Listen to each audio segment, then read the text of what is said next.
reminisce, I reminisce. Yeah.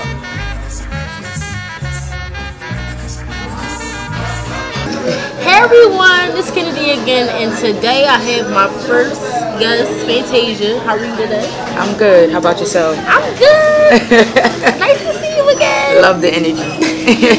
So I bring you here today because I wanted to talk about, you being a lesbian. What do you go through? What's your day to day? How do you go about, just living in your truth? I live, I exist. It's really not no difference. It's just another layer of who I am. So like intersectionality is real. So, it's not like a special button that I turn on and off. It's just a part of my existence. So I just be navigating. So would you say that you go, not go through any struggles now, but have you in the past with like coming out, talking to friends, or going through any relationships to help, find out more about yourself? Ah man, so many challenges. As a queer woman,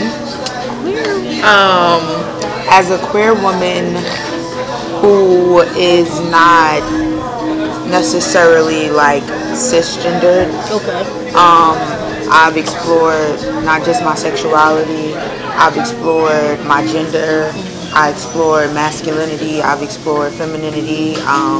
So it's challenges in all of that. Talking to family that don't quite understand, like gender roles are real and like gender expectations are real, and society already applies that pressure consciously and subconsciously.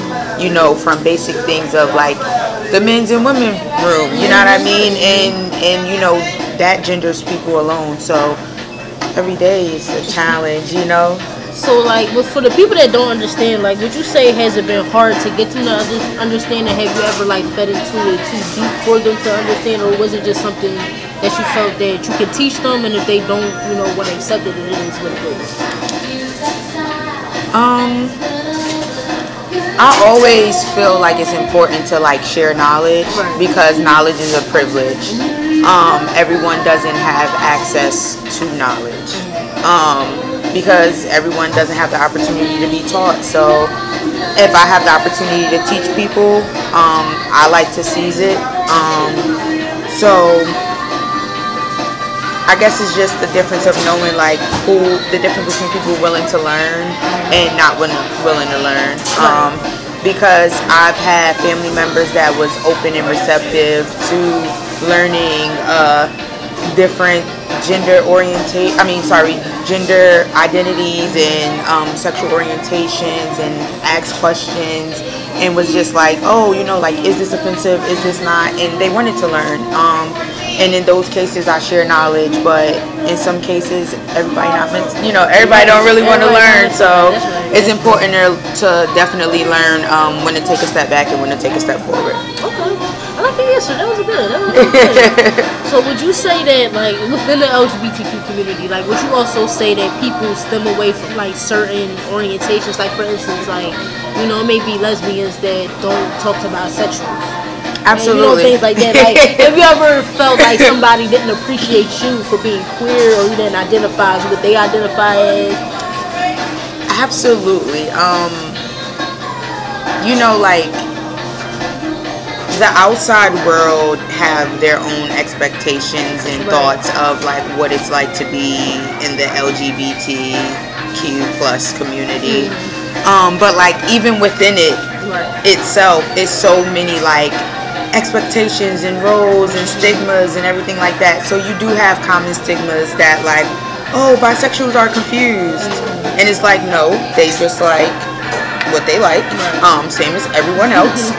There's no difference.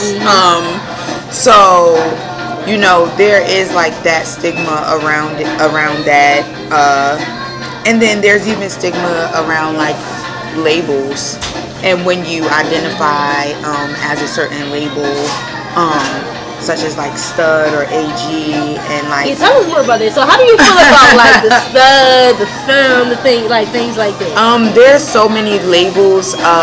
Honestly, I get confused sometimes. I can agree. I get confused sometimes, but I mean, I personally don't like to live up to them. Right. The more that I've explored my gender and sexuality and all of that, I just learned like it's cool to be fluid and it's cool to just like be, and you don't have to fit into any box or check any box for anyone to make you easily digestible. Right. So there, but like even inside of our community, you have like people like I've been told like, oh, like you're a stud, so you should be into that, and I'm like, no. Right, you don't have to be in that. Like no.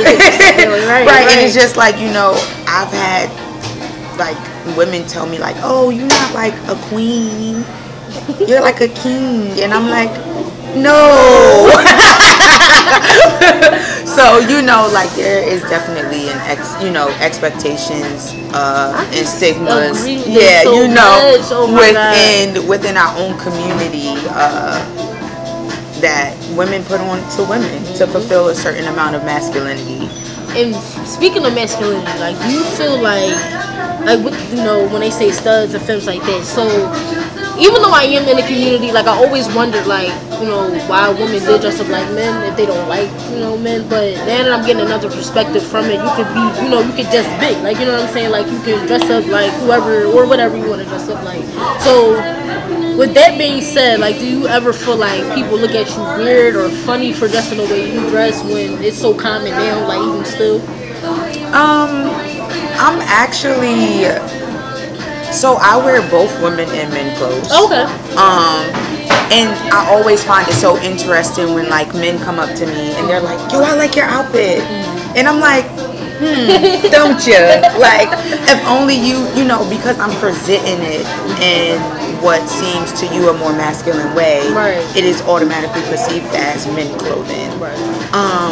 But these are the same clothes that, you know, like me and my roommate share clothes, and like she's like a feminine lesbian, high heels, makeup, all of that stuff, and then like, you know, I'm like, hey, I need those pants, and like I put that on with a pair of boots, and you know, it's like we're wearing the same pants, but you know, with the heel and the boot is different look, you know, when it's presented, when the gender expression behind it is different, it's perceived differently. So honestly, I learned like a lot about gender expression through my clothing, and through like just playing around in men's and women's clothing, because I was wearing men's clothing and I'm like, I don't like the way the pants fit me, like they don't hug the hips quite right. And then I was like, you know, wear a woman's shirt and I'm like, oh my gosh, they hug the boobs too tight. Right. I can understand that. You know, so it was just like, but then I realized, okay, like if I put these women pants with this man's shirt, I have the perfect combination. Right. You know, which is what I'm presenting today. Right. So you know. Right.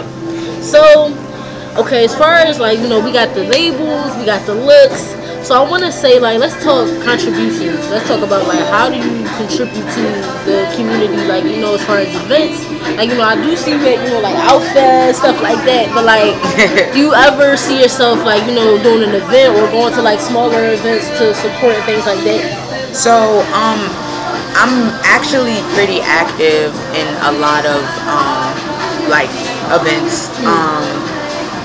I attend parties such as like the Back to Basics, the Sway parties, Fade, which is now known as Moves. Oh, I did hear about it. So a lot of like small up and coming people.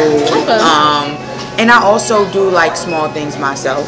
I do like a beach day in like Rehoboth and Ocean City, Maryland, down in that area every summer. So I've done it like for the past 3 years. Oh, that's nice. Yeah, so this year will be the 4th year that I do it. Oh, y'all need to get down there.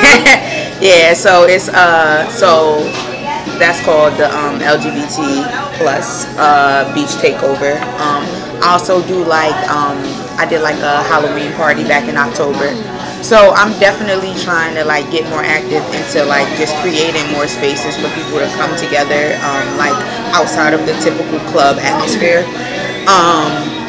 And I also support like other queer women of color, other queer people of color, events and open mics. Open mics. I'm not even gonna start listing those, but there's so many like spaces being created for people. So that's really cool. So with X being said, with all of that being said, would you? How can I put this? So instead of advice, what would be your greatest message inside the community and outside of the community for people that struggle to figure out who they are or what they identify as, or you know who they want to love or be comfortable with? That's such a high expectation. I mean, you know, not too much pressure, guys. Didn't have to think about this one. Off the top of my head, I guess a message is don't try to find yourself in others. I want to say that one again. Okay?